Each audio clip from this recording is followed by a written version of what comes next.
تو اس کے جرم پر پردہ نہ ڈالا جائے، نہ اسے معاف کیا جائے، بلکہ اعلیٰ رؤوس الشہاد اس پر مقدمہ چلایا جائے اور اسے قرار واقعہ سزا دی جائے۔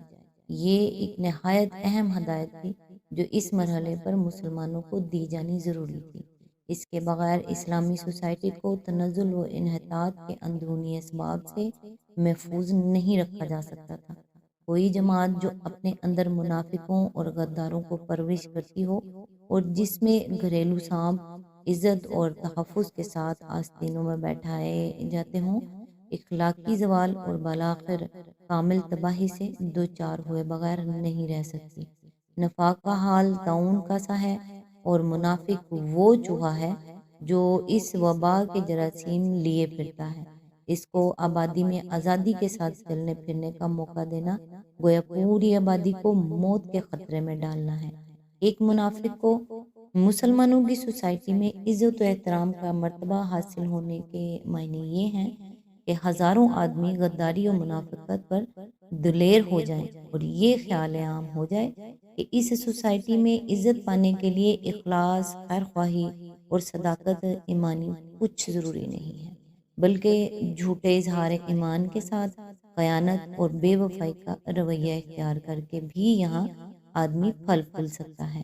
یہی بات ہے جسے نبی صلی اللہ علیہ وآلہ وسلم نے اس مختصر سے حکیمانہ فقرے میں بیان فرمایا ہے کہ جس شخص نے کسی صاحب بدعت کی تعظیم و توقیر کی، وہ دراصل اسلام کی امارت اٹھانے میں مددگار ہوا۔ آیت نمبر 74۔ یہ لوگ خدا کی قسم کھا کھا کر کہتے ہیں کہ ہم نے وہ بات نہیں کی، حالانکہ انہوں نے ضرور وہ کافرانہ بات کہی ہے۔ وہ اسلام لانے کے بعد کفر کے مرتکب ہوئے اور انہوں نے وہ کچھ کرنے کا ارادہ کیا جسے کر نہ سکے۔ یہ ان کا سارا غصہ اسی بات پر ہے تاکہ اللہ اور اس کے رسول صلی اللہ علیہ وآلہ وسلم نے اپنے فضل سے ان کو غنی کر دیا ہے۔ اب اگر یہ اپنی اس روش سے باز آ جائیں تو انہی کے لیے بہتر ہے، اور اگر یہ باز نہ آئے تو اللہ ان کو نہایت دردناک سزا دے گا، دنیا میں بھی اور آخرت میں بھی، اور زمین میں کوئی نہیں جو ان کا حمایتی اور مددگار ہو۔ اس کی تفسیر ہے، وہ بات کیا تھی جس کی طرف اشارہ کیا گیا ہے؟ اس کے متعلق کوئی یقینی معلومات ہم تک نہیں پہنچی ہیں، البتہ روایات میں متعدد ایسی کافرانہ باتوں کا ذکر آیا ہے جو اس زمانے میں منافقین نے کی تھی۔ مثلاً ایک منافق کے متعلق مروی ہے کہ اس نے اپنے عزیزوں میں سے ایک مسلمان نوجوان کے ساتھ گفتگو کرتے ہوئے کہا کہ اگر واقعی وہ سب کچھ برحق ہے جو یہ شخص یعنی نبی صلی اللہ علیہ وآلہ وسلم پیش کرتے ہیں تو ہم سب گدھوں سے بھی بدتر ہیں۔ ایک اور روایت میں ہے کہ تبوک کے سفر میں ایک جگہ نبی صلی اللہ علیہ وآلہ وسلم کی اونٹنی گم ہو گئی۔ مسلمان اس کو تلاش کرتے پھر رہے تھے۔ اس پر منافقوں کے ایک گروہ نے اپنی مجلس میں بیٹھ کر خوب مذاق اڑایا اور آپس میں کہا کہ یہ حضرت آسمان کی خبریں تو خوب سناتے ہیں، مگر ان کو اپنی اونٹنی کی کچھ خبر نہیں کہ وہ اس وقت کہاں ہے۔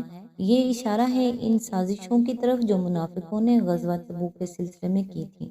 ان میں سے پہلی سازش کا واقعہ محدثین نے اس طرح بیان کیا ہے کہ تبوک سے واپسی پر جب مسلمانوں کا لشکر ایک ایسے مقام کے قریب پہنچا جہاں سے پہاڑوں کے درمیان راستہ گزرتا تھا تو بعض منافقین نے آپس میں طے کیا کہ رات کے وقت کسی گھاٹی میں سے گزرتے ہوئے نبی صلی اللہ علیہ وآلہ وسلم کو کھڈ میں پھینک دیں گے۔ حضور کو اس کی اطلاع ہو گئی۔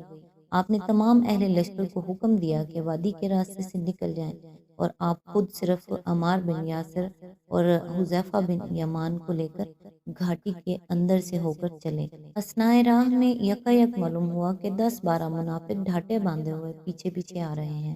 یہ دیکھ کر حضرت حذیفہ ان کی طرف لپکے تاکہ ان کے اونٹوں کو مار مار کر ان کے منہ پھیر دیں، مگر وہ دور ہی سے حضرت حذیفہ کو آتے دیکھ کر ڈر گئے اور اس خوف سے کہ کہیں ہم پہچان نہ لیے جائیں فوراً بھاگ نکلے۔ دوسری سازش جس کا اس سلسلے میں ذکر کیا گیا ہے یہ ہے کہ منافقین کو رومیوں کے مقابلے سے نبی صلی اللہ علیہ وآلہ وسلم اور آپ کے وفادار ساتھیوں کے بخیریت بچ کر واپس آ جانے کی توقع نہ تھی، اس لیے انہوں نے آپس میں طے کر لیا تھا کہ جو ہی ادھر کوئی سانحہ پیش آئے ادھر مدینے میں عبداللہ بن ابی کے سر پر تاج شاہی رکھ دیا جائے۔ نبی صلی اللہ علیہ وآلہ وسلم کی ہجرت سے پہلے مدینہ عرب کے قصبات میں سے ایک معمولی قصبہ تھا، اور اوس اور خزرج کے قبیلے مال اور جا کے لحاظ سے کوئی اونچا درجہ نہ رکھتے تھے۔